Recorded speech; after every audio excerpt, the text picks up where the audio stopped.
যেই সমস্ত সরকারি প্রতিষ্ঠানের সাথে বেসরকারি উন্নয়ন প্রতিষ্ঠানের সম্পর্ক আছে তাদের কাছে নিবন্ধন নিতে হয়, তাদের কাছে নবায়ন করতে হয়, তাদের কাছে যে প্রকল্পের আপনার অনুমোদন নিতে হয়, সেই সমস্ত ক্ষেত্রে দুর্নীতির এখানে আলোচনা হয়েছে।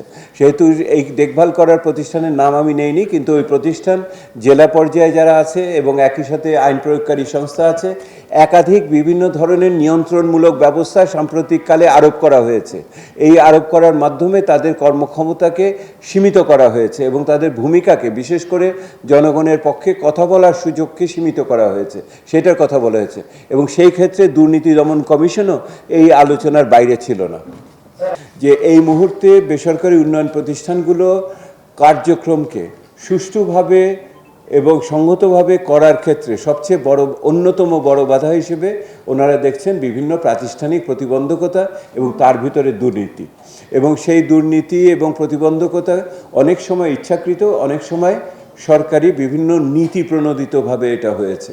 এটার ক্ষেত্রে ওনারা সুনির্দিষ্টভাবে বেসরকারি উন্নয়ন প্রতিষ্ঠানকে দেখভাল করার জন্য দায়িত্বপ্রাপ্ত যে প্রতিষ্ঠান আছে তার নাম উল্লেখ করেছেন। তারা স্থানীয় পর্যায়ে জেলা প্রশাসনের কথা উল্লেখ করেছেন, ওনারা আইন রক্ষাকারী বাহিনীর কথা উল্লেখ করেছেন, ওনারা যে সমস্ত সরকারির বিভিন্ন এজেন্সি তথ্য উপাত্ত সংগ্রহ করে তাদের কথা বলেছেন। সেহেতু এমনকি একই সাথে সরকারের বিদেশে যে দূতাবাসগুলো আছে তাদের ভূমিকা নিয়েও কিন্তু ওনারা উষ্মা প্রকাশ করেছেন। সেহেতু সরকারি ব্যবস্থাপনাকে সুষ্ঠু করা, তাকে আরও বেশি দুর্নীতিমুক্ত করা, এবং এইটা অন্যতম বড় বিষয় হিসেবে ওনারা দেখেছেন আগামীর জন্য।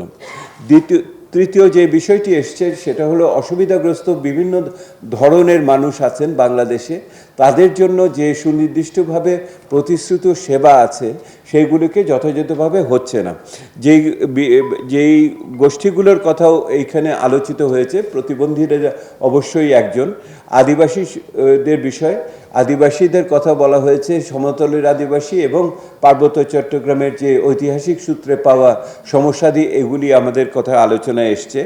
একই সাথে আপনার বরেন্দ্রভূমিতে উত্তরবঙ্গের মানুষের কথা বিশেষ করে এসেছে, বন্যা কবলিত মানুষের কথা আছে, প্রবাসী শ্রমিকদের কথা আছে, ধর্মীয় এবং জাতিগত সংখ্যালঘুদের সমস্যা আছে, এবং একই সাথে শিশু শ্রমে এবং বাল্যবিবাহের আক্রান্ত মানুষগুলোর কথাও এসেছে।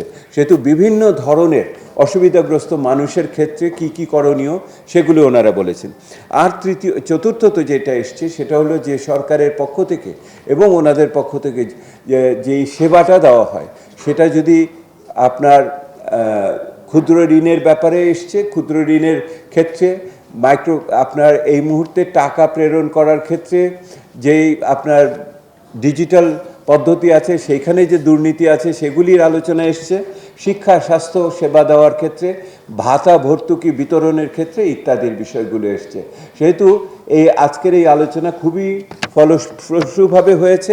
৭৮ জন আমার প্রতিনিধি উপস্থিত ছিলেন, বাংলাদেশের বিভিন্ন জায়গা থেকে কথা বলেছেন ৬১ জন, এবং আরও অনেকেই লিখিতভাবে দিয়েছেন।